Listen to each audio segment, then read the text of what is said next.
पिछली क्लास में operating activity के कुछ क्वेश्चंस किए थे हमने, और मैंने आपको बोला था कि फॉर्मेट बहुत इंपॉर्टेंट है, उसको कोशिश करते रहना है याद हो जाए।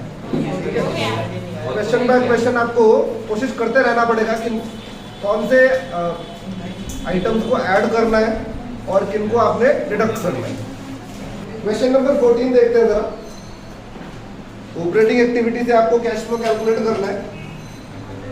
प्रॉफिट 7 लाख का गिवन है आफ्टर कंसिडरिंग द फॉलोइंग। उसके बाद डिप्रिसिएशन, अमोर्टाइजेशन, गुडविल का, profit on sale of land, reserve का अप्रोप्रिएशन, और उसके बाद फिर कुछ करंट एसेट और कुछ करंट लायबिलिटी। ऑपरेटिंग एक्टिविटी जब भी हम ऑपरेटिंग एक्टिविटी से कैश फ्लो कैलकुलेट करते हैं तो सबसे पहले आपको एक छोटा सा वर्किंग करना होता है। उस वर्किंग के बाद आप ऑपरेटिंग एक्टिविटी के थ्रू कैश फ्लो कैलकुलेट कर पाते हो। तो सबसे पहले हमें क्या देखना है, जो हमारा प्रॉफिट है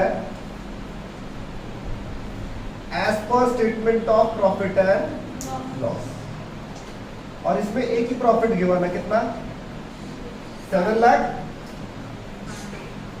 सबसे ऊपर क्वेश्चन में वही प्रॉफिट आपका हो जाएगा। इसके बाद इसमें रिजर्व ऐड करते हैं, और रिजर्व तो दे रखा है उसने अप्रोप्रिएशन 60,000 का रिजर्व। उसके बाद provision for tax, proposed dividend, interim dividend, extra ordinary loss या फिर एक्स्ट्रा ऑर्डिनरी इनकम, है ना। सीक्वेंस वाइज आपको देखते रहना पड़ेगा। जब भी आप क्वेश्चन करते हो तो एटलीस्ट एक बार फॉर्मेट जरूर देखो, बार बार देखने से भी याद होता है।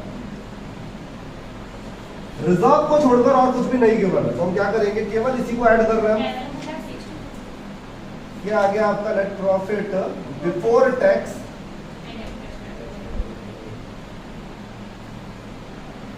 इसके बाद आप ऑपरेटिंग एक्टिविटी से कैश फ्लो कैलकुलेट करो।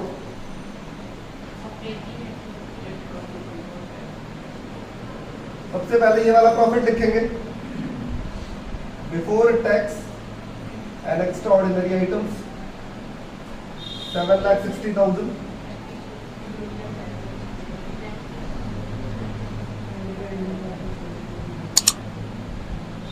ऐड करते हैं आइटम्स टू बी एडेड, जिसको नॉन कैश आइटम्स भी कहा जाता है। और इसमें सबसे पहले आपको देखना होता है डिप्रिसिएशन। डिप्रिसिएशन गिवन है 40,000।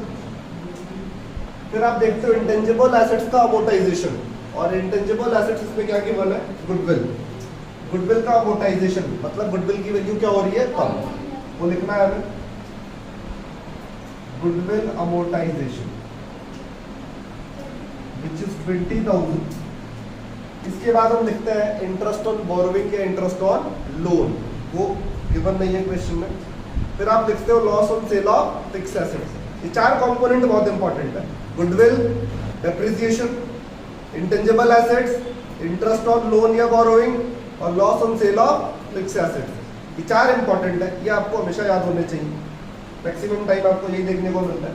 तो हमने देख लिया 2 गिवन है और 2 इंफॉर्मेशन अवेलेबल नहीं है। आइटम्स टू बी डिडक्टेड,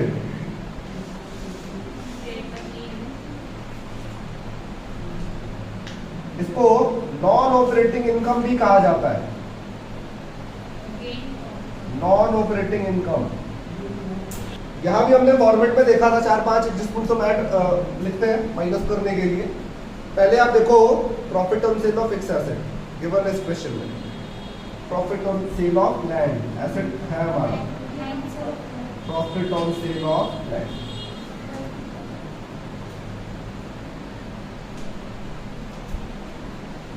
उसके बाद इंटरेस्ट रिसीव, डिविडेंड रिसीव, है ना, नहीं गिवन है कुछ भी।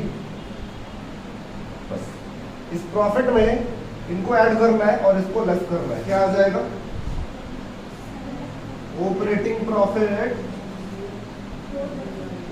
बिफोर वर्किंग कैपिटल चेंजेस, यही आएगा।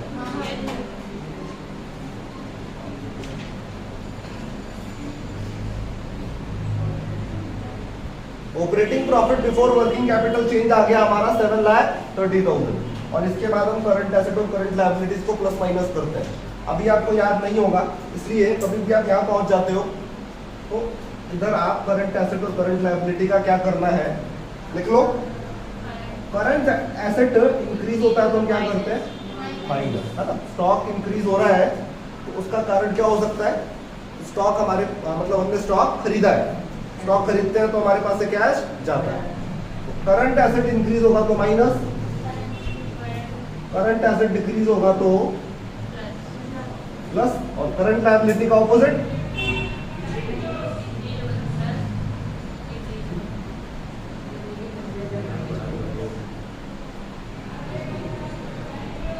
इतना लिखने के बाद अब करंट एसेट और करंट लायबिलिटी देखते हैं। इस क्वेश्चन में हम करंट एसेट और करंट लायबिलिटी देखते हैं। सबसे पहले ट्रेड पेबल, ट्रेड पेबल हमारा करंट लायबिलिटी होता है। ओपनिंग बैलेंस 75,000 था, क्लोजिंग बैलेंस 50,000, करंट लायबिलिटी हमारा क्या हो गया, कम। करंट लायबिलिटी जब भी डिक्रीज होता है तो हम क्या करते हैं, यहाँ पे डिक्रीज इन ट्रेड पेबल,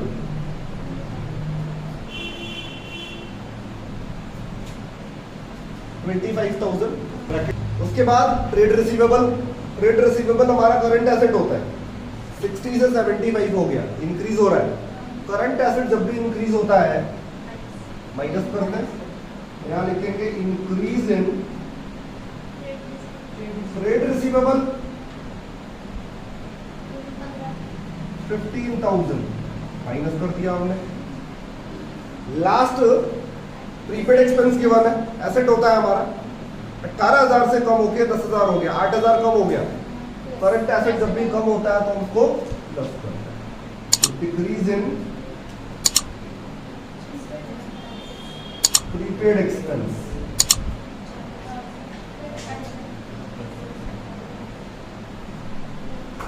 जब ऑपरेटिंग प्रॉफिट में करंट एसेट और करंट लायबिलिटी प्लस माइनस हम कर देंगे, आएगा कैश,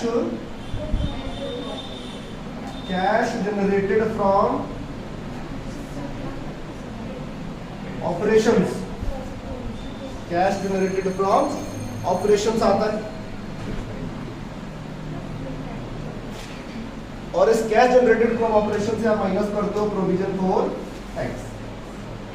फिलहाल नहीं गिवन है, कुछ भी माइनस नहीं होगा, और यही हमारा हो जाएगा